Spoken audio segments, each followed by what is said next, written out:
Buenos días, buenas tardes, buenas noches a este mundo que nos está recibiendo en este momento en cualquier parte del mundo con la poesía del mundo. Y hoy tenemos un invitado muy particular. ¿Qué hace un físico en partículas en un programa de poesía?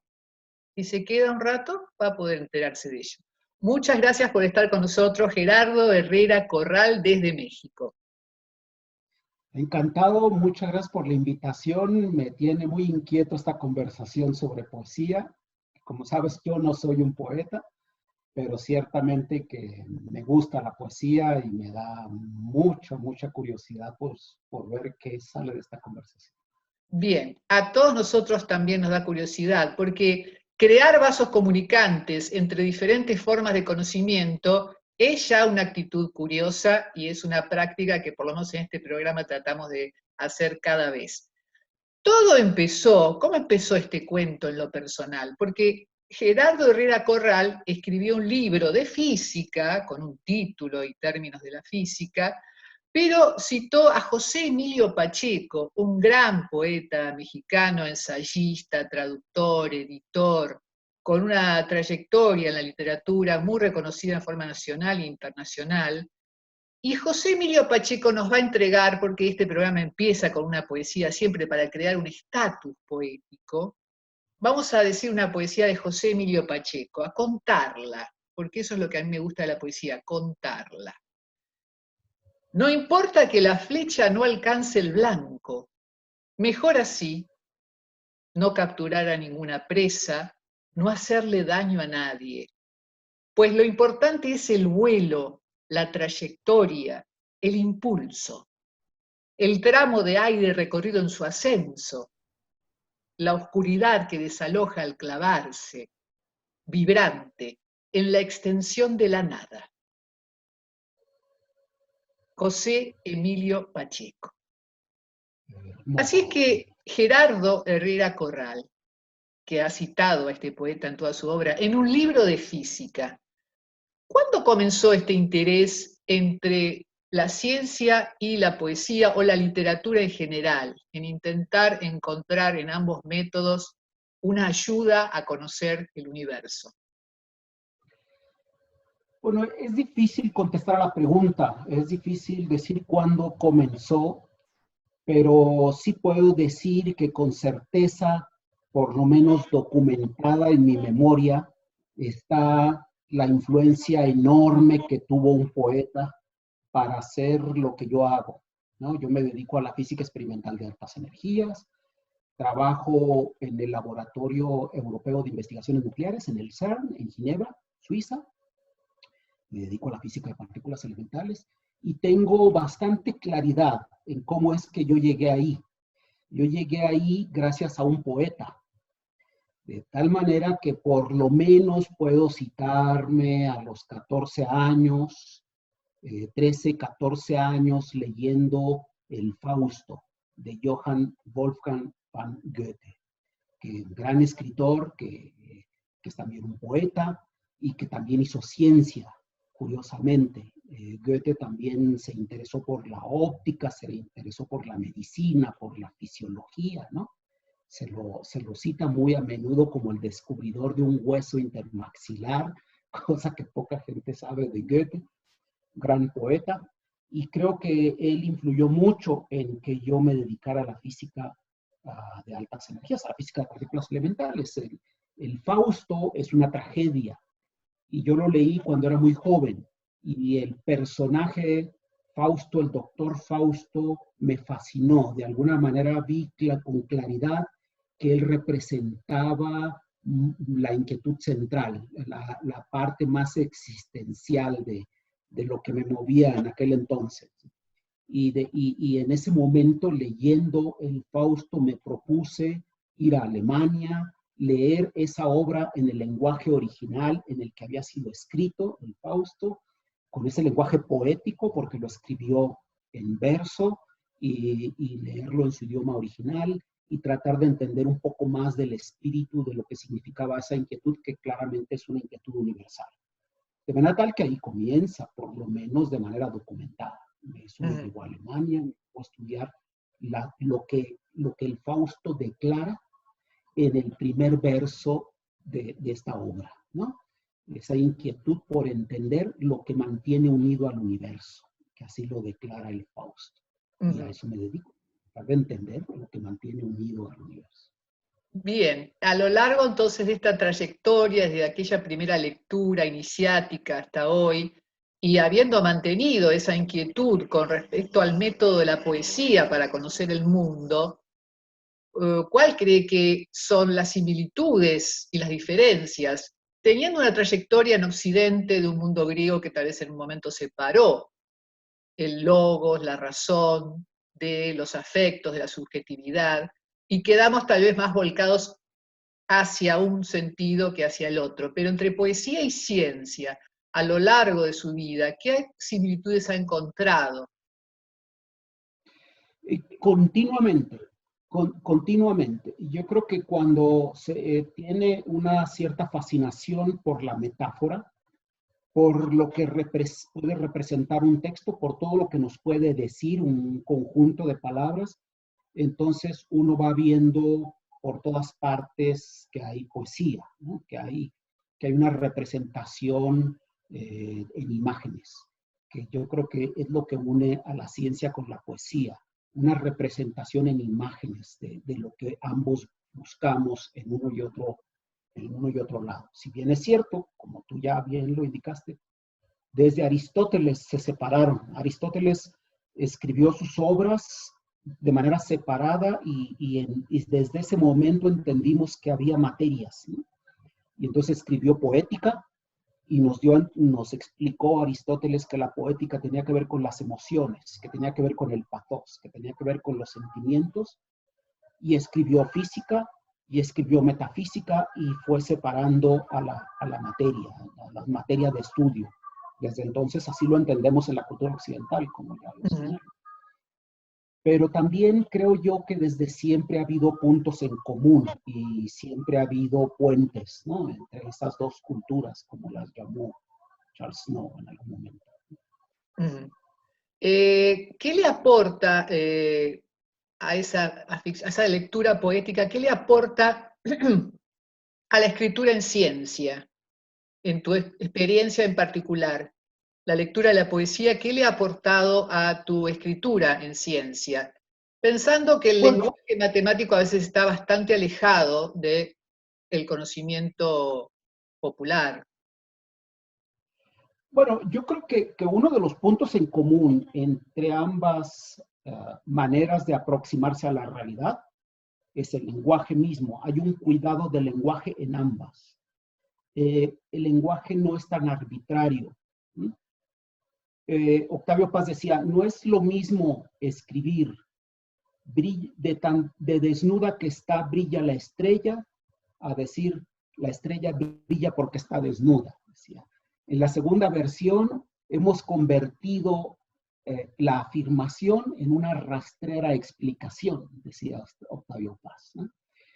Hay un cuidado del lenguaje y el orden de las palabras altera por completo el contenido. Eso también ocurre en las matemáticas, eso también ocurre en la física. Hay un cuidado extremo en el orden que tienen los símbolos, si es matemáticas, porque se utilizan símbolos para representar la realidad, y hay un cuidado extremo en el orden en que se alinean esos símbolos y la manera como se expresan las ecuaciones en la física. Esa falta de arbitrariedad está presente en la poesía también. Yo creo que ahí se comparte algo. Pero la poesía ha aportado, yo creo que mucho, en mi caso particular, a mí me da la posibilidad de expresar de una forma lo que quiero comunicar a la gente de ciencia. Por ejemplo, el libro que tú mencionas hace citas constantes a José Emilio Pacheco, que es también para mí un referente de toda la vida, que conocí muy temprano, con un poema, me lo recuerdo también, me recuerdo un poema muy corto de José Emilio Pacheco que se llama Mar Eterno, que es una metáfora para mí de lo que hacemos, a lo que nos dedicamos los físicos. Me acuerdo que lo leí también cuando empezaba la universidad. Dice, digamos que no tiene comienzo el mar. que comienza donde le vayas por vez primera y te sale al encuentro por todas partes. Este es un poema de José Emilio Pacheco, muy corto, muy breve, se llama Mar Eterno, pero es una clara expresión del encuentro que buscamos los físicos con el universo, ¿no? Con la realidad, con la naturaleza, y nos damos cuenta de su vastedad. Entonces existen estas metáforas en la poesía que son claros referentes a la inquietud muy humana de entender, de comprender. Y de esa manera aportan también una manera de decir las cosas, que es fundamental cuando uno quiere comunicar. Cuando yo quería, por ejemplo, en este libro que mencionas, quería comunicar que el universo temprano comenzó de un líquido perfecto, pues qué mejor que el poema de José Emilio Pacheco para decirlo, La Gota, ¿no? Este poema fantástico de José Emilio Pacheco, en el que expresa exactamente eso, cómo todo puede estar resumido en una gota. Entonces yo creo que es eso, yo creo que aporta un recurso literario para expresar las inquietudes de los físicos, de los científicos en general. Uh-huh. Y digamos, en la formación de un científico, también sos docente, en la formación de un científico, la práctica de la poesía, la introducción de la poesía como materia, ¿esto cómo lo ves? Bueno, definitivamente yo siempre he pensado, y lo vi además corroborado, lo he visto corroborado en mis estancias en Francia, porque por razones del proyecto que realizamos, uno tiene que viajar continuamente a Ginebra, que está en la frontera con Francia. He pasado años viviendo en Francia y me he percatado que los franceses también consideran, en México quizá cada vez menos, pero por lo menos en tiempos pasados también se consideraba como parte central de la educación dos materias: la poesía, literatura, poesía, y las matemáticas. Son como las dos componentes centrales de la educación. En Francia y en México, en mis tiempos también, uno tenía que aprender los poemas de memoria, uno los tenía que memorizar y tenía que conocer a los autores. Uno llevaba la materia de español, me recuerdo así se llamaba, y llevaba un texto donde venían poemas que uno tenía que memorizar. Uno memorizaba a Becker, uno memorizaba en fin, ¿no?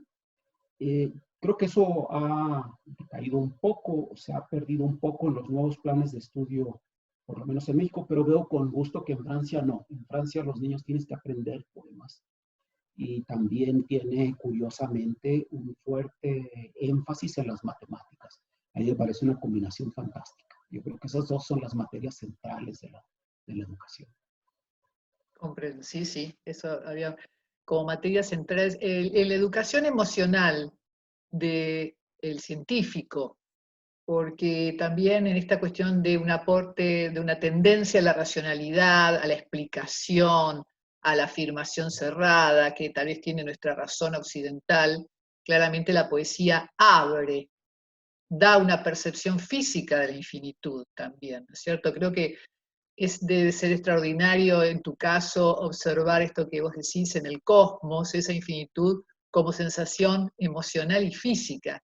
De hecho, la inquietud y digamos, como bien decías, la inquietud de conocer, el asombro, la curiosidad ante la ciencia fue tal vez lo primero que te ha llevado a ello, como a la poesía. Así es que creo que la poesía sí, debiera ser introducida como formación en la academia.